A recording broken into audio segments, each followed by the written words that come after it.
Entonces, pues vamos a dar inicio nada más a esta introducción. Agradezco muchísimo por la invitación en un primer momento, pues a darles esta pequeña charla, pero sobre todo, pues al seminario que vamos a tener, que iniciamos ya el día de mañana y que bueno, pues ya nos enfrentamos a situaciones más complicadas, tratándose de ya etapas diversas. Por ejemplo, yo les comentaba siempre que muchos abogados, pues lo que hacen es estar en la etapa inicial, ¿no? Y bueno, ya posteriormente la intermedia y juicio ya complica un poquito, ¿no? Y sobre todo también se complica un poco cuando se tienen que ofrecer datos o medios de prueba en la audiencia inicial y donde se tienen que ejercer precisamente estas técnicas de litigación, pues es donde viene el problema, ¿verdad? Porque viene la parte del ofrecimiento de los medios de prueba o datos de prueba, y bueno, pues ahí les pregunta el juzgador que de qué manera van a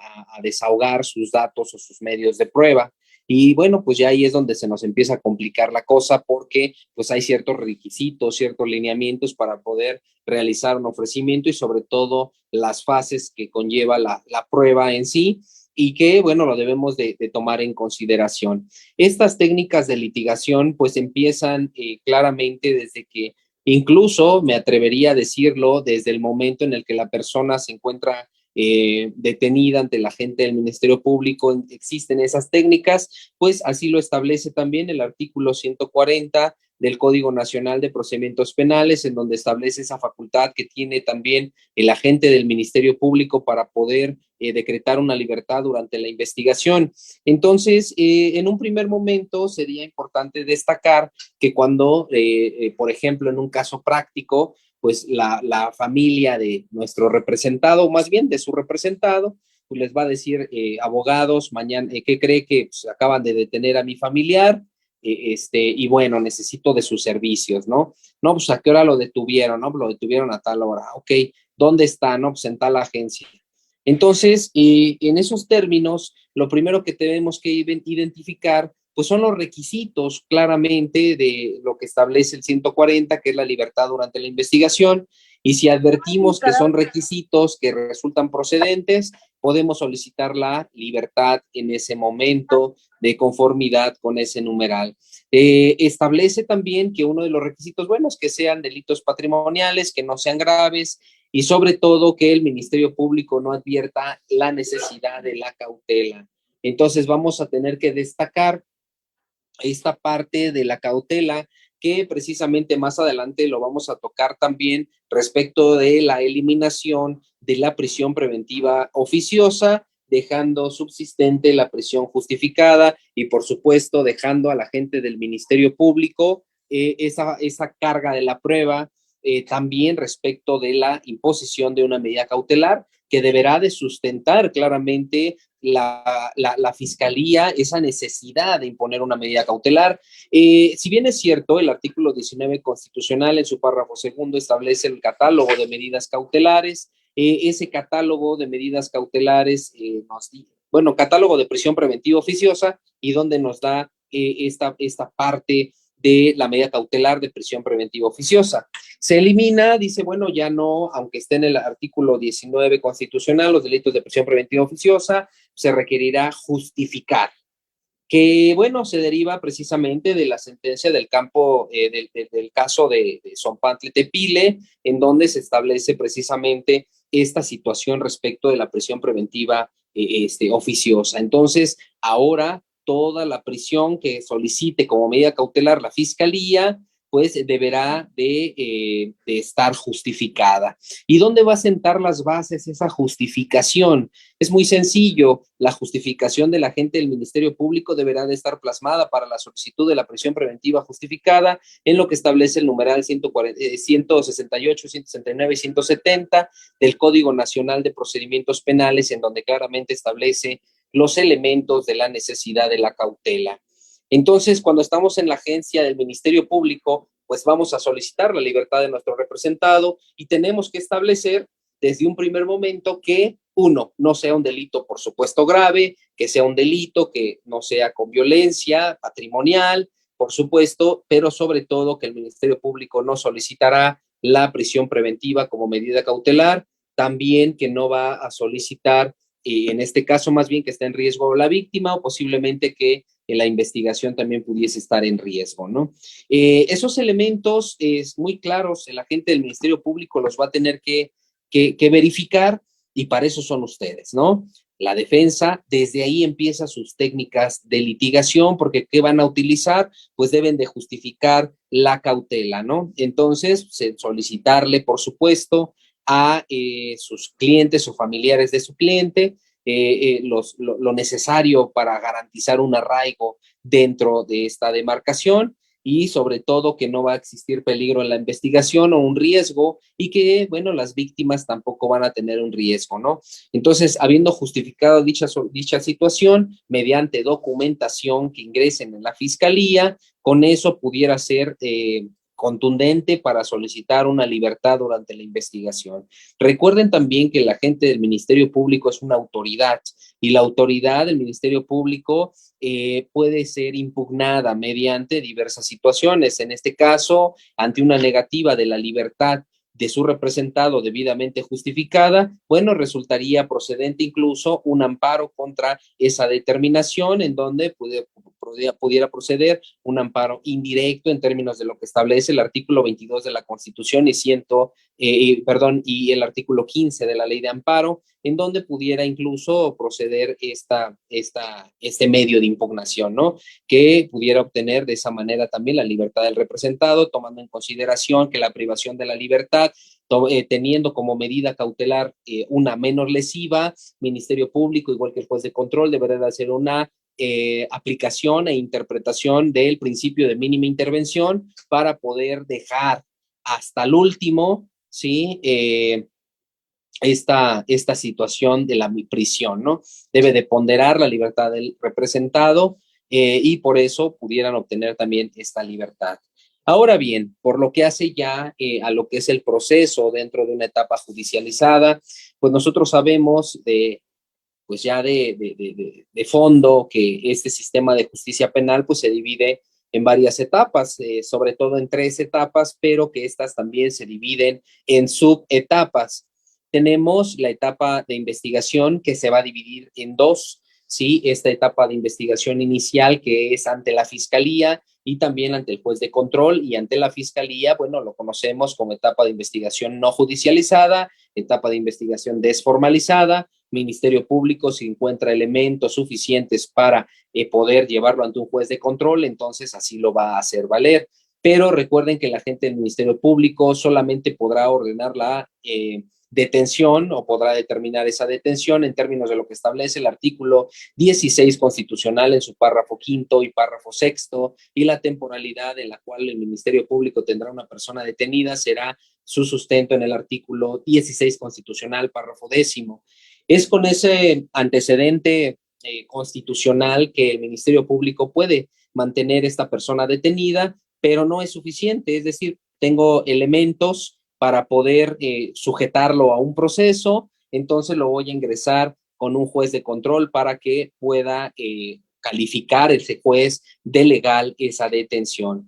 Entonces, cuando ya ustedes acuden con el agente del Ministerio Público y se dan cuenta que no reúne los requisitos que establece el numeral 141 de la legislación nacional, entonces, pues ya no hay nada más que hacer, ¿no? Más que esperar a que, bueno, se lleve a cabo la audiencia de control de detención, en donde van a verificar cosas relevantes, ¿no? Estas situaciones relevantes tienen que ver claramente con lo que son 2 cuestiones, tanto de forma como de fondo, ¿sí? Y que tienen que tener bien presentes. Cuando está una persona detenida, ustedes como defensores o incluso como asesores jurídicos también pueden realizar actos de investigación. Por ejemplo, si a lo mejor a la persona la detuvieron en determinado momento, determinado lugar, pueden trasladarse al lugar de los hechos para poder pedir algunas videograbaciones o preguntar a vecinos. Pueden hacer ustedes su investigación de manera independiente y eso lo establece el artículo 20 constitucional, apartado A y también el apartado B, en donde en todo caso ustedes también pueden realizar actos de investigación, incluso ustedes como defensores privados pueden realizar actas entrevista, o es decir, entrevistar a testigos. Evidentemente deberán de verificar para realizar esas actas de entrevista, lo que establecen las formalidades del artículo 216 y 217 del Código Nacional de Procedimientos Penales. Esas actas de entrevistas posiblemente las pueden ingresar ante el juez de control, sí, también las videograbaciones para poder descartar que a lo mejor pudo haber participado en ese tiempo.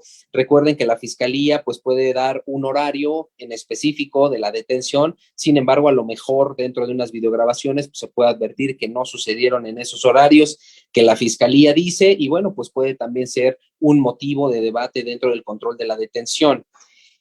Ahora bien, vamos a imaginarnos que la Fiscalía decide que sí reúne los requisitos que establece el artículo 146 en cualquiera de sus hipótesis y 16 constitucional y que tiene suficientes datos de prueba para poder llevarlo ante un juez de control. Entonces ustedes pues acudirán a la audiencia de control de detención y cuando se trata de una audiencia de control de detención, debemos de tomar en consideración dos aspectos fundamentales. Uno, las cuestiones de forma y otro, las cuestiones de fondo, es decir, las cuestiones de la legalidad en cuanto hace a la detención, es decir, los primeros respondientes, que son los que tienen la primera intervención en la detención, cómo realizaron la detención. Entonces vamos a ver esa legalidad respecto a los primeros respondientes en la detención. Vamos a imaginarnos que la detención se realiza a las 8 de la noche, una persona llama por el botón, que hay unas personas discutiendo en un determinado lugar, que uno trae un arma de fuego, ¿no? Y que está accionando el arma de fuego. Hay una patrulla cerca, llega en menos de un minuto y observa un masculino que está accionando un arma de fuego, ¿no? Le piden que baje el arma de fuego y en ese momento se acerca con el masculino y lo someten. Y en ese momento le hacen el conocimiento que lo que acaba de realizar es un acto ilícito y que por lo tanto es un delito y debe ser trasladado a la agencia del Ministerio Público. Se le hacen saber sus derechos a las 8:05 y es trasladado a la agencia del Ministerio Público arribando a las 9 de la noche. El Ministerio Público realizan esa puesta a disposición a las 9:05. El Ministerio Público inicia su carpeta de investigación 9:15. Hace un registro nacional de detenciones, el cual es a las 8:45. Y bueno, pues vean ustedes la cronología de la detención, en donde se advierte que por ese lado, pues a lo mejor la cronología estuvo bien, porque pues a las 8 acuden, llegan 8:05, lo detienen 8:07, se trasladan, entonces todo está bien, incluso el registro nacional de detenciones lo realizan de manera también correcta.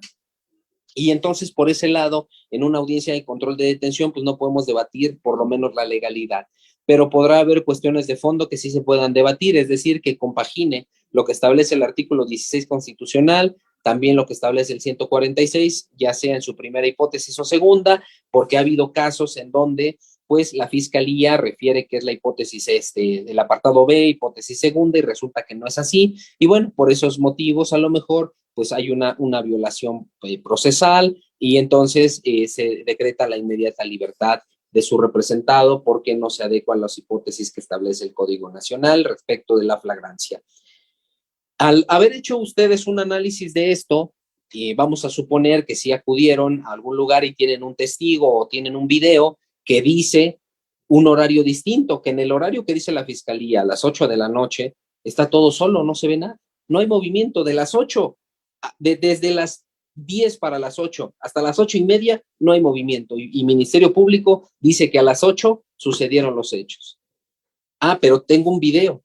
La pregunta sería, ¿puedo ofrecer ese video en ese extracto en la audiencia de control de detención para demostrar que la detención no fue en ese horario?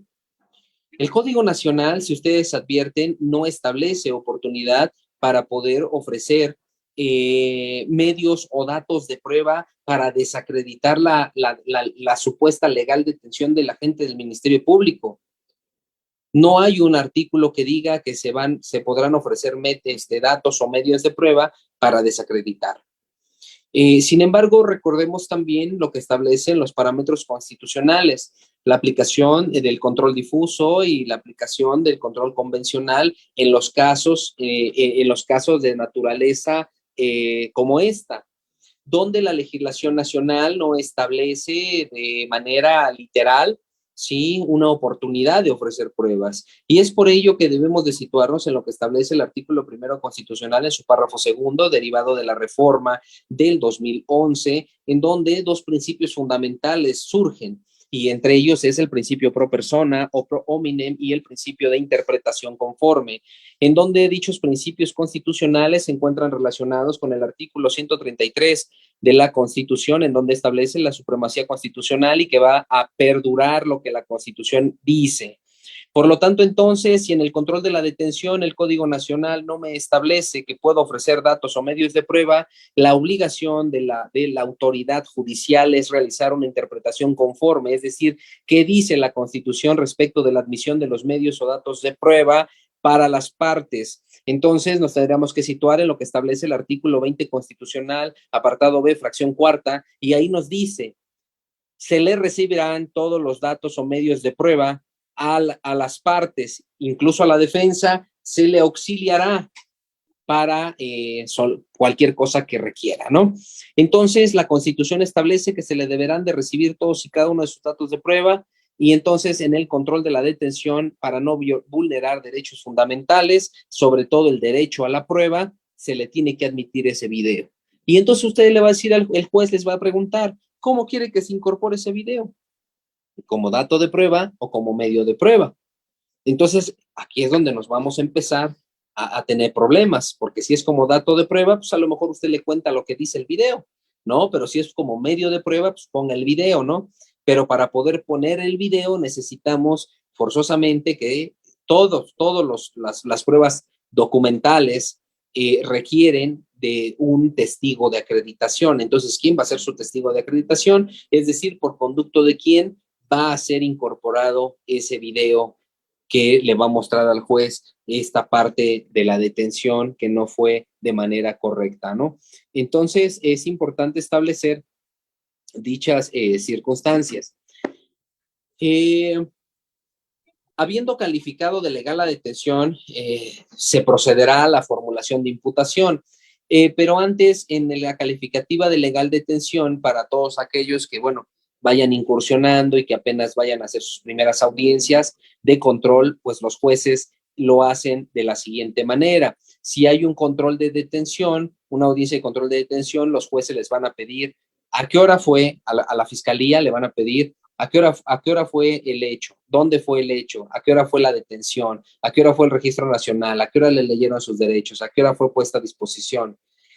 ¿A qué hora se hizo el registro del RND?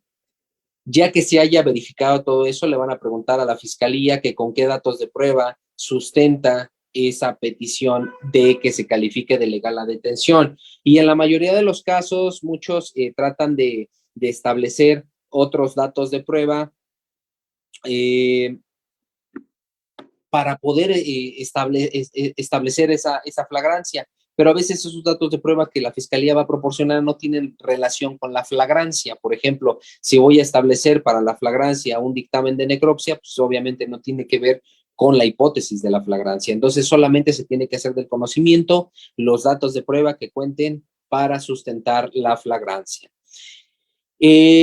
Vamos a imaginarnos que califican de legal la detención, se procede a la formulación de imputación, donde se les hace saber 5 cosas al imputado. El hecho que se le atribuye, la clasificación jurídica preliminar, las circunstancias de tiempo, modo, lugar, el nombre de los acusadores, la forma de intervención, y es lo fundamental en la formulación de imputación. Posteriormente que se le haga saber la formulación de imputación, se le va a preguntar si tiene alguna aclaración el imputado o su defensor respecto de la imputación que se le hizo en ese momento. Va a decir que a lo mejor no, o si dice que sí, bueno, pues ya que se le aclare y posteriormente va a pasar a su declaración. Y es aquí donde nos detenemos un poquito para saber la viabilidad y la pertinencia de que el imputado declare o no. Aquí comienzan esas técnicas de litigación porque pues empieza incluso con las propias preguntas que se le tienen que hacer al imputado, la tipología de preguntas que se permiten dentro de este sistema de justicia penal, ¿sí? Y que si yo no puedo realizar preguntas correctas, no podré desahogar a mi testigo.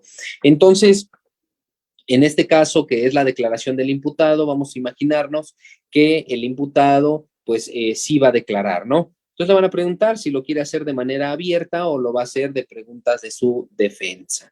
También se le va a hacer saber si es su deseo que las demás partes le pregunten, tanto la fiscalía como también el asesor jurídico, que es uno de sus derechos, esa parte de que se le cuestione, ¿no? Entonces, si él decide declarar de manera libre, bueno, pues ya podrá declarar, y si desea que le hagan preguntas, pues evidentemente entonces pues va a poder contestar esas preguntas, pero las preguntas deberán de ser, por supuesto, de muy específicas, como lo establece el artículo 373 del Código Nacional de Procedimientos Penales, que vamos a ir en un momento para allá. Habiendo ya declarado el investigado o reservándose su derecho para hacerlo, es que se necesita ahora sí que la Fiscalía esgrima argumentos vinculatorios para que pueda dictar una autovinculación a proceso el juez de control, en donde estos deberán de ser idóneos, pertinentes y en su conjunto suficientes para poder establecer de manera probable la responsabilidad de una persona. Esto lo establece el artículo 19 constitucional y también así el artículo 316 en su fracción tercera del Código Nacional de Procedimientos Penales. Es decir, que solamente exista un indicio de que participó esta persona en el evento delictivo para dictar auto de vinculación a proceso. No se deja pasar que hay delitos que son, bueno, como los llaman, de realización oculta, como son los delitos de género, como es a lo mejor una violación, ¿no? A lo mejor un abuso sexual,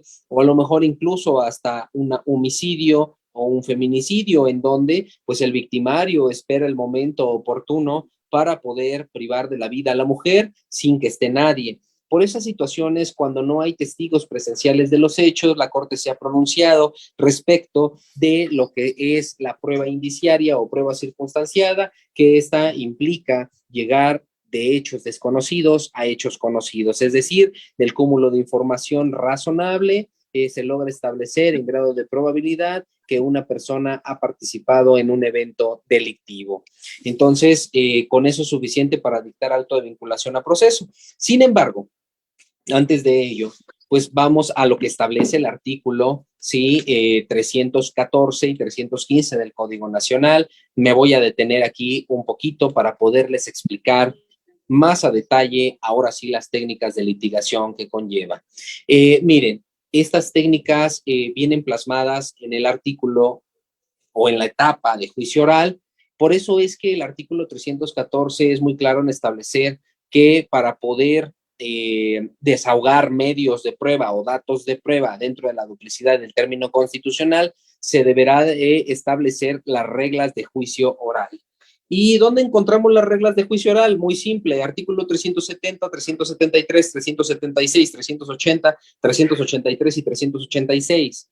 Vienen las hipótesis claramente de las técnicas de litigación. 1, los tipos de preguntas. 2, reglas del interrogatorio y contrainterrogatorio. Y 3, vienen la incorporación de las pruebas testimoniales o periciales o documentales. ¿Sí? Y ahí viene cómo es que se tienen que realizar claramente pues ese desahogo. Previo a ello, esas técnicas de litigación también implican que si yo voy a ofrecer medios de prueba o datos de prueba, bueno, ustedes como defensores, debemos de establecer ciertos parámetros. Uno de ellos es que debemos de entender las fases de la prueba.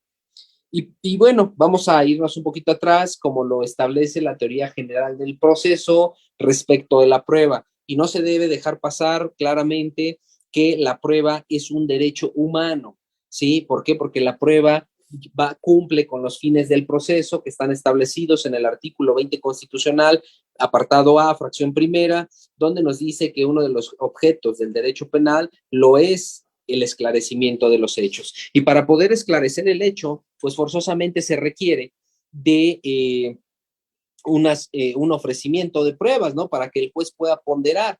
Pues si el juez únicamente establece pruebas por parte o datos de prueba o medios de prueba por parte de la fiscalía, que en este caso de la fiscalía son nada más datos de prueba, los encuentra a lo mejor razonables y la defensa no dice nada, bueno, pues entonces el juez podrá ponderar de manera libre y lógica, de manera conjunta, los datos de prueba sin haber sido controvertidos. Entonces, se pide la duplicidad del término para ofrecer esos medios de prueba. Y para poder ofrecer, la teoría general del proceso establece como elementos o fases de la prueba. Número 1, nos dice que debe de haber un ofrecimiento, ¿sale? Entonces, es ofrecimiento, debate, admisión y desahogo. Esos 4 elementos nos dice la teoría general del proceso, ¿sí? Pero, obviamente, en materia penal se agrega, ¿sí? Un elemento más, y ese elemento es el descubrimiento. Entonces, las fases de la prueba constan de 5 elementos: descubrimiento, ¿sí? Ofrecimiento, debate, admisión y desahogo. Bajo esos términos debemos de cumplir precisamente por lo que hace el descubrimiento, lo que establece el numeral 337 de la legislación adjetiva nacional, en donde nos dice que deberá de descubrirse todos y cada uno de los medios de prueba cuando vayan a ser ofertados por lo menos 3 días antes de la audiencia. Y entonces, cuando nosotros estamos en una audiencia próxima, como lo es la duplicidad del término, forzosamente se requiere de descubrir esos medios de prueba. Vamos a imaginarnos que contamos con un video o contamos con unas capturas de pantalla o unas fotografías que son importantes y que van a abonar para la investigación, pero no se las voy a dar al Ministerio Público hasta el momento de la audiencia, ¿no? Hasta ese momento se las doy para intentar sorprender a la gente del Ministerio Público y que a lo mejor no pueda defenderse bien por la premura. Eso en materia penal no existe. Sí, aquí debe de haber igualdad entre las partes, y por lo tanto, entonces, si ustedes llevan un disco, por lo menos debe de ser 24 horas antes, o si llevan un dictamen, por lo menos deberá ser 24 horas antes, porque el Ministerio Público tiene que imponerse de ese dictamen. Porque si no se impone del dictamen o no se impone del video, pues no va a poder debatirse. Entonces, número 1 es el descubrimiento, ¿sí? Y número 2 es el ofrecimiento. En este caso, si ya se descubrieron los medios de prueba o los datos de prueba, entonces ahora sí es el momento de ofrecerlo. Para poder ofrecer un documento, ya los que estén en el seminario, que se vayan a inscribir el día de mañana, se los voy a explicar a detalle. Todo esto que les estoy diciendo ahorita, incluso lo vamos a hacer ya por escrito y todo, pero de momento nada más se los hago llegar de manera muy general, ¿sí? Ya ojalá y se puedan inscribir al seminario para que tengan bien en particular cómo es que deben de ofrecerse los medios de prueba, ¿sí? Entonces, para ofrecer medio de prueba, por ejemplo, vamos a imaginarnos que voy a ofrecer un testigo. Debo de decir, cuando voy a decir mi ofrecimiento, pues evidentemente el nombre del testigo, domicilio para recibir notificaciones o para citaciones, si es el caso. Si a lo mejor el testigo ya está aquí afuera, bueno, pues está aquí afuera, ¿sí? Debemos de decir las formas de incorporación, las vías de desahogo. También debemos de decir los puntos sobre los que versará, la idoneidad y la pertinencia de ese testigo. Entonces, al tener toda esta información, ¿sí? En conjunto, pues es evidente que no les van a poder debatir. ¿Por qué? Porque están diciendo todo. Están diciendo quién es el testigo, que este testigo, cómo se va a desahogar, cómo se va a incorporar, cuáles son los datos, o más bien cuáles los puntos sobre los que va a versar, y por qué es idóneo y por qué es pertinente para el proceso. Recuerden ustedes que la pertinencia tiene que ver con la relación que tiene el órgano de prueba con el proceso. Ahora bien, previo a continuar con los demás ejemplos, les pido también que previo a que ofrezcan sus medios de prueba, verifiquen también lo que establece el artículo 346 del Código Nacional de Procedimientos Penales, porque ese artículo 346 les dice qué medios de prueba no van a ser admitidos. Entonces, ahí ustedes primero, antes de ofrecer algo, verifico la improcedencia de algún medio de prueba, ¿sale? Ahora bien, estos medios de prueba, en su ofrecimiento, luego viene el debate, ¿no? Entonces, el debate, de igual manera, bueno, antes de eso, se me fue por ahí, quería comentarles también que en el ofrecimiento no nada más se ofrecen testigos, se ofrecen videos, capturas de pantalla, se ofrecen peritos, se ofrecen infinidad de cosas que ustedes quieran. Entonces, es importante destacar aquí que cuando ofrecemos, por ejemplo, imaginémonos que quieren ofrecer una captura de pantalla para poder acreditar, me imagino, se me viene a la mente de pronto, un delito de violencia familiar en donde, bueno, van a ingresar capturas de pantalla donde el agresor le está ejerciendo violencia psicológica a la víctima, que es su pareja. Bueno, pues evidentemente por lo que hace, a lo que establece la Convención para eliminar todas las formas de violencia en contra de la mujer, también nos dice que es la violencia psicológica, ¿no? Entonces pudiera actualizarse una violencia familiar, ¿sí? ¿Cómo lo acredito? Bueno, a lo mejor quiero acreditar como asesor, pues con las capturas de pantalla donde el victimario se los mandó a la víctima previo al evento, ¿no? Que ahorita vas a ver, que quién sabe qué. Entonces puede servirles. Entonces quiero incorporar esas capturas de pantalla para que el juez vea lo grosero que es, que vea todo lo que es con su pareja, ¿no? Entonces, ¿cómo ofrezco esas capturas de pantalla? Bueno, hay dos opciones, como dato de prueba, como medio de prueba, siempre en la audiencia inicial, en donde como dato de prueba simplemente el defensor lo que va a hacer es leer lo que dicen los textos y como medio de prueba, pues por conducto de un testigo, por conducto de alguien, deberá ser incorporadas esas capturas de pantalla. Ahora bien, no nada más en esta duplicidad del término se van a ofrecer estos medios de prueba, incluso que se van a someter a debate. La fiscalía les va a debatir la admisión o, bueno, sí, la inadmisión de sus medios de prueba. Por eso les decía que antes de que ofrezcan los medios de prueba, verifiquen claramente lo que establece el artículo 346, porque ahí les dice de qué manera se van a excluir. Por ejemplo, si yo quiero acreditar que mi representado no estuvo presente en ese día de los hechos porque estuvo en otro lado y quiero ofrecer unas capturas de pantalla, quiero ofrecer unos videos donde está en un restaurante y también pues ofrezco varios testigos que son iguales, ¿no? También otros testigos presenciaron lo mismo. No tiene caso que yo ofrezca 3, 4 testigos que presenciaron lo mismo porque va a resultar sobreabundante y es un motivo de exclusión del medio de prueba. Esto es por lo que hace el ofrecimiento y admisión de los medios de prueba en la audiencia de duplicidad del término. El artículo 314 y 315 nos establece también que se deberá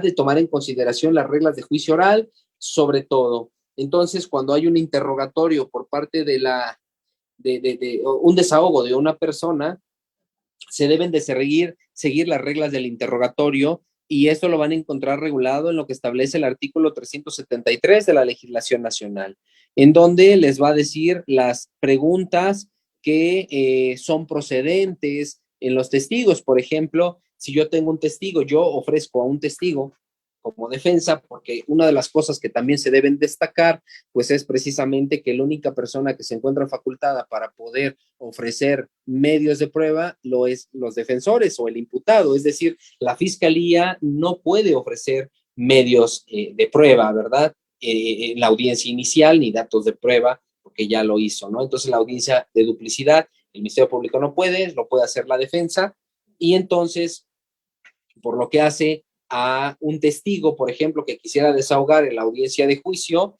pues debo de seguir ciertas reglas, como son las reglas del interrogatorio y contrainterrogatorio, y debo de conocer las fases del interrogatorio y contrainterrogatorio.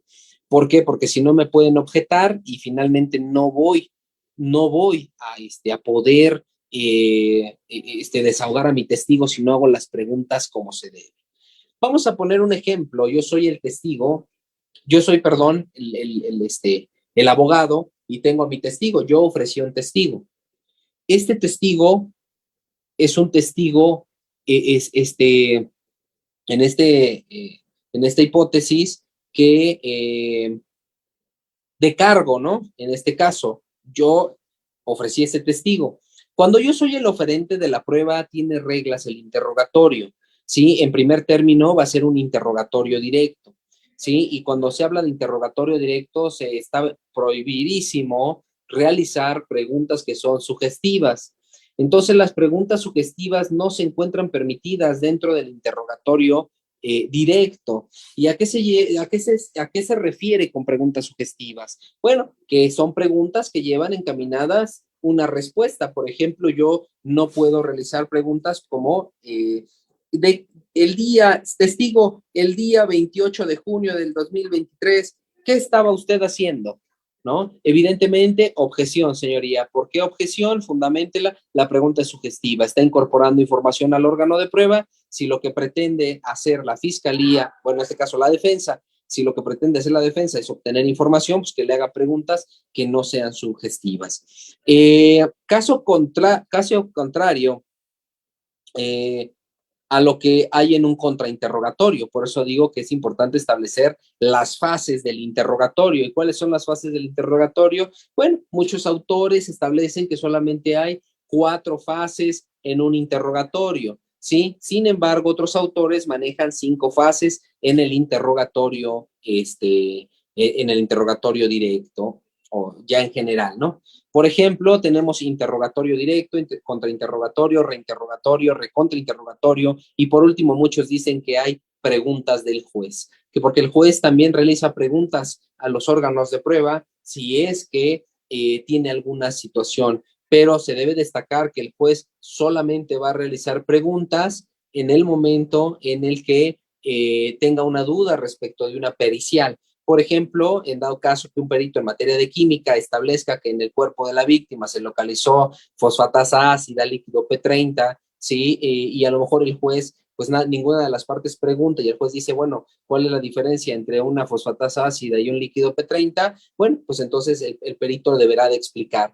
Es decir, no son preguntas que pudieran inducir al perito a alguna situación, sino una pregunta que es técnica, ¿no? O por ejemplo, donde un genetista establezca que se obtuvo un perfil genético, una mezcla de perfiles genéticos y también un cromosoma de haplotipo Y que pudiera ser confrontado, bueno, a lo mejor el juez pudiera preguntar en qué consiste o qué significa un cromosoma de haplotipo Y, pero no hace otro tipo de preguntas, pero el juez también hace preguntas. ¿Cuáles son las reglas ahora bien en un interrogatorio directo y en un contrainterrogatorio? Interrogatorio directo, sencillo, no se permiten preguntas que son sugestivas como las que acabo de explicar. Tampoco se permiten estas preguntas que son ambiguas, poco claras, irrelevantes, impertinentes, conclusivas, incluso que tiendan a ofender al perito o al testigo. Entonces, debe de estar la contraparte pues bien abusada para escuchar el tipo de pregunta que se le va a hacer a las partes o en este caso al órgano de prueba para que pueda objetar. ¿Sí? Entonces, las preguntas también deben de versar únicamente sobre un hecho, no pueden ser 2 preguntas en uno. Entonces, este interrogatorio, pues es fundamental porque implica claramente sacar, obtener información del testigo, pero si no es un buen interrogador el oferente de la prueba, no van a poder sacar información porque la fiscalía les va a objetar. Por eso es importante que tomen cursos, capacitaciones, sobre todo con personal que pues se dedica a esto, ¿no? Con operadores del sistema en donde pues vivimos día a día este tipo de situaciones y que, bueno, pues les puede servir de mucha práctica en las clases. Yo, por ejemplo, les doy simulaciones de audiencias, que es lo que vamos a ver, por ahí ya les mandé el temario, pero vamos a hacer una simulación de audiencia inicial, vamos a hacer una práctica de cómo se pregunta, el contrainterrogatorio, cómo se objeta, todo eso lo vamos a hacer con varios delitos. Entonces, pues se va a poner ahí, se va a poner bueno, ¿no? La clase. También dentro de las técnicas de litigación, además de los tipos de preguntas, se lleva otras técnicas de litigación. Estas técnicas de litigación, pues son aquellas que se encuentran establecidas en el artículo 376 de la legislación nacional, en donde puede ser que 1, apoyen la memoria, 2, evidencien contradicción o 3, se supere la contradicción. En donde, bueno, pues se establece que uno como ser humano por el simple hecho de ser humano, pues puede cometer errores. Y sobre todo no se debe dejar pasar lo que establece la psicología del testimonio. Y es la psicología del testimonio establece que una persona no puede retener los detalles, ¿sí? Después de un determinado tiempo. Es por eso que hay un margen de error en los testigos cuando van a declarar, a pesar de que el testigo se prepara. Los testigos se preparan. Y no quiero decir con esto que se aleccionen, que se les diga qué decir, sino que a los testigos se les dice cómo va a ser el escenario en el que van a vivir, ¿sí? ¿Cómo van a vivir ese escenario ante un juez? Explicarle, mire, va a haber un juez, va a estar usted ahí solita, apartada, yo le voy a estar realizando preguntas, no se ponga nerviosa, el juez le va a decir que si miente, incluso son años de prisión. Eso es preparar al testigo. ¿Se acuerda usted los hechos de tal persona? Sí, sí, me acuerdo. Bueno, es lo que le tiene que decir al juez. Yo le voy a preguntar. Testigo puede contarle al juez por qué está usted aquí, por qué vino. Ah, sí, yo vine porque yo presencié unos hechos. ¿Cuáles hechos? Tales. Entonces empiezo a interrogar al órgano de prueba. Sí, de esa manera, el órgano de prueba, pues con los nervios y todo, pudiese olvidársele alguna fecha, algún número. Ah, se fue en su carro, pero no me acuerdo bien en qué carro se fue, ¿no? O no me acuerdo bien las placas, porque ya pasó mucho tiempo, pero chéquele, yo cuando di mi entrevista, ahí viene las placas. Ah, ahí vienen las placas, sí, muy bien. Entonces procedemos a hacer una técnica de litigación que se llama apoyo de memoria. Antes de continuar, todas las técnicas de litigación se requiere forzosamente que se queden sentadas las bases. Y muchas veces yo les he comentado que sentar las bases no tiene una naturaleza jurídica. Es decir, si ustedes buscan en el código y lo leen todo o en la Constitución, donde quieran, no van a encontrar esa palabra de sentar las bases, sino mediante la doctrina se ha ido impulsando esa palabra de sentar las bases. Pero, ¿qué significa sentar las bases? Sentar las bases es hacerle del conocimiento al juez dos cosas. Una de ellas, que el testigo ya rindió una entrevista previa, es decir, dentro de la carpeta de investigación ya hay una entrevista de ese testigo que antes dijo. Esa es la primera parte. Y la segunda parte, decirle al juez cuál es el objeto o cuál es la técnica de litigación que voy a realizar. Vamos a hacer un ejemplo, si me lo permiten. Oiga, señor, ¿cuándo sucedieron los hechos que usted acaba de narrar? Híjole, ¿qué cree? Que solo me acuerdo que es de octubre, pero no me acuerdo el día del año pasado, el 2022, pero el día exacto no me acuerdo.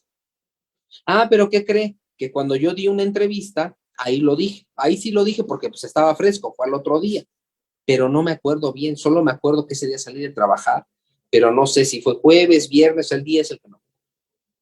Bueno, entonces, ¿qué le voy a decir al juez? Ah, bueno, señoría, en términos de lo que establece el artículo 376 del Código Nacional de Procedimientos Penales, le solicito me permita subrayar la parte conducente, ¿sí? Para apoyarle la memoria al testigo, toda vez que el testigo establece que no recuerda la fecha en la que sucedieron los hechos, pero que sí está en su entrevista, que obra aquí, ¿sí? Y por eso requiero que se le apoye la memoria. Cuando ustedes como defensores le digan eso, le van a preguntar a la fiscalía, ¿sí? Posterior, y le van a decir, póngale a la vista lo que quiere, póngale a la vista las partes lo que quiere que se subraye o lo que quiere que se le apoye la memoria. Así como no, subrayan la fecha, le corren traslado al Ministerio Público, al asesor jurídico, y entonces le van a preguntar al Ministerio Público y asesor, ¿alguna oposición? Bueno, si hay alguna oposición, pues la dirá, pero si no hay oposición, bueno, continúe con el ejercicio. Sí, cómo no, señoría. Entonces, para poder hacer ese ejercicio hay dos formas. La primera de ellas es subrayo la parte conducente. Vamos a imaginarnos, subrayo la parte conducente, ¿sí? Con marcatextos, le corro traslado a las partes, me regresan la hoja y luego una forma de cómo se haga es así. Va a decir el juez, ¿alguna oposición, fiscalía? No, ninguna. ¿Alguna oposición? No, ninguna. Adelante, adelante, defensa. Sí. Señor, 10 de octubre del 2022. ¿En qué fecha sucedieron los hechos, señor? El 10 de octubre del 2022. Sí, me explico.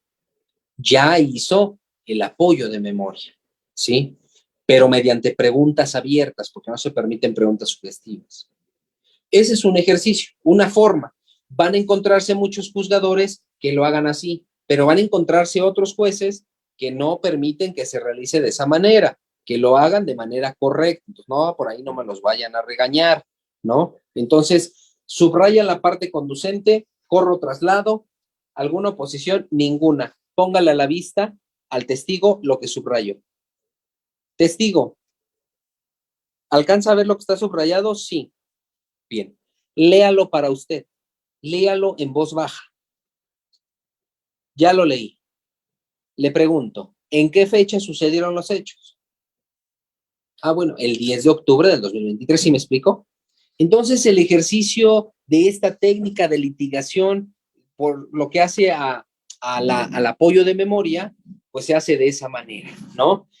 También hay otra técnica que es superar contradicción.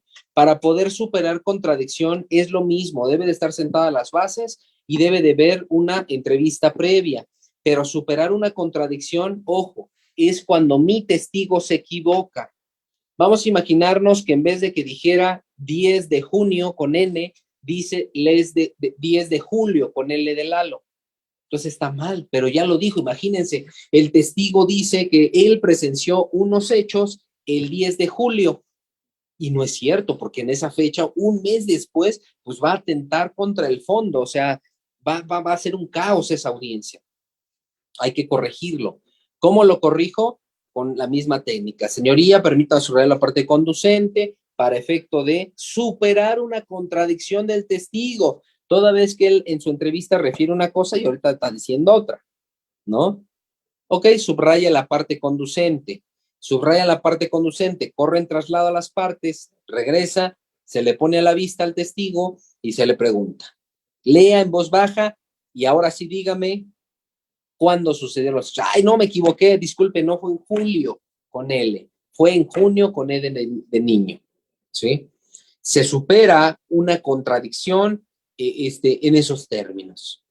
Y finalmente tenemos una parte que es evidenciar contradicción. También es así, pero esto es cuando el otro testigo, el testigo de la contraparte, ¿sí?, se equivoca o quiere decir otra cosa que no es, evidenciamos esa contradicción. Se tienen que dejar sentadas las bases, como siempre, y que la existencia de una entrevista. Entonces, vean ustedes cómo una audiencia inicial que ustedes tomen se pudiera complicar porque hay que incorporar medios o datos de prueba y también hay que desahogar testigos mediante interrogatorio directo o contrainterrogatorio y hay que saber todas estas reglas y sobre todo si su testigo se equivoca o algo, bueno, pues también hay que corregirlo, ¿no? Entonces hay que dominar todo esto. Hay testigos que no quieren decir nada, pero sí rindieron una entrevista antes, ¿sí? Por ejemplo, que cuando ya están al frente, ay, no sé, no, quién sabe, ay, no me acuerdo, ay, que quién sabe qué. ¿Qué voy a hacer? Solicitarle al juez que se desahogue como testigo hostil, ¿sí? ¿Y qué quiere decir que se desahogue como testigo hostil? Que me permita a mí o a las partes, como sea, que le realicen preguntas sugestivas. Entonces, si en el interrogatorio directo no se permiten preguntas sugestivas, pero si el juez autoriza que sea un testigo hostil, entonces sí. ¿Vamos bien? Vamos a finalizar con lo que es la incorporación de los medios de prueba o las pruebas.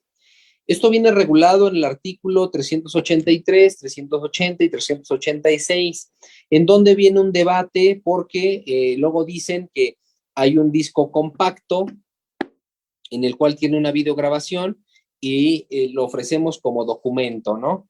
Entonces, ese documento lo debate la contraparte y dice, es que ese no es un documento, un disco compacto con un video no dice no es un documento, entonces que no se le admita.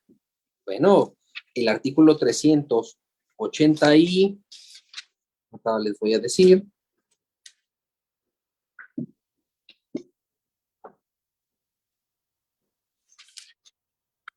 380, fíjense bien lo que dice, ¿eh? Se considera documento a todo soporte material que contenga información sobre un hecho. Quien cuestione su autenticidad del documento tendrá la carga carga para demostrar afirmaciones. ¿Sí? Fíjense, más adelante dice, A solicitud de los interesados podrá prescindir de la lectura íntegra del documento o informes escritos o la reproducción de videograbación o grabaciones, ¿sí? Entonces vean ustedes cómo un documento, ¿sí? Pudiera ser también una grabación. Entonces no tiene sustento el que digan que no se da, ¿no? O sea, que no se admita porque una videograbación, pues resulta que no va a ser un documento. Claro que es un documento, lo dice el Código Nacional. Entonces, ahora sí, ¿cómo se incorporan estos documentos? Bueno, si nosotros tenemos por ejemplo, un acta de nacimiento, por ejemplo, en un delito de abuso sexual a menores, sí, pues necesito acreditar la edad del menor, pues ofrezco el acta de nacimiento. Pero ¿qué voy a hacer con el acta de nacimiento? Bueno, tiene que ser un medio, tiene que ser incorporado por un testigo de acreditación, es decir, los documentos en materia penal por lo menos no se incorporan por su propia naturaleza. Tiene que haber un testigo de acreditación por el mismo, el que se va a desahogar o que se va a incorporar. Entonces, ponemos el documento a la vista y cómo va a ser desahogado. Es decir, ya está el documento ahí puesto. ¿Ahora qué sigue? Ah, bueno, pues entonces que el testigo lo lea de dos formas, en su parte conducente o bien en la lectura íntegra, ¿sí? Entonces son dos formas para poder leer eso y les va a preguntar el juez, ya está ahí, ¿de qué manera quiere que desahogue? Ah, pues por su lectura en la parte conducente. ¿Qué implica esto? Que solamente lo que yo le pregunte, él me va a decir, señor, ¿a quién le corresponde esa acta? Ah, pues a mi hijo de nombre tal. Señor, ahí de acuerdo al acta, ¿qué número de acta es? No, pues tal. ¿Qué registro civil es? No, pues tal. ¿Qué fecha de nacimiento tiene el acta? Tal. Ah, bueno, pues ya se actualiza precisamente ese elemento necesario para que se dé el abuso sexual a menores, ¿no? Entonces, también así puede ser que se desahogue un video o puede ser que se desahogue también alguna imagen o alguna captura de WhatsApp, ¿sí? Entonces, pero siempre cuando se vayan a incorporar documentos, forzosamente o algún tipo de medio de prueba, se le tuvo que haber corrido traslado a las partes para poder entrar a debate, ¿sale? Entonces, en resumen, estas técnicas de litigación, pues son importantes porque cuando escuchamos técnicas de litigación, nos vamos directamente a juicio oral, pero no es cierto, porque en la etapa de investigación sí es necesario en la duplicidad del término, dominar las técnicas de litigación, porque si no, entonces voy a realizar preguntas, ¿sí? Y esas preguntas que voy a realizar, pues evidentemente van a ser, pudieran ser incluso improcedentes, ¿no? Deben de seguir reglas. Las preguntas tienen reglas y vienen las reglas en el artículo 373 del Código Nacional. ¿Sí? Las técnicas de litigación tienen reglas. ¿En dónde viene? El artículo 376, ¿sí? La incorporación de los documentos viene en el 383. Entonces, es importante que dominemos en esta etapa, en esta fase, dichas técnicas. Ya a partir de mañana lo vamos a hacer mediante una práctica, por ahí les voy a hacer llegar un material, unas entrevistas en donde podamos desahogar paso a paso toda esta información. Pero de momento me parece que ya me excedí en el tiempo que me dieron. Espero que pues esta información les sirva un poquito, maestro, y bueno, pues quedo a sus órdenes por si hay alguna pregunta, alguna observación para podérselas resolver en este momento. Muchas gracias.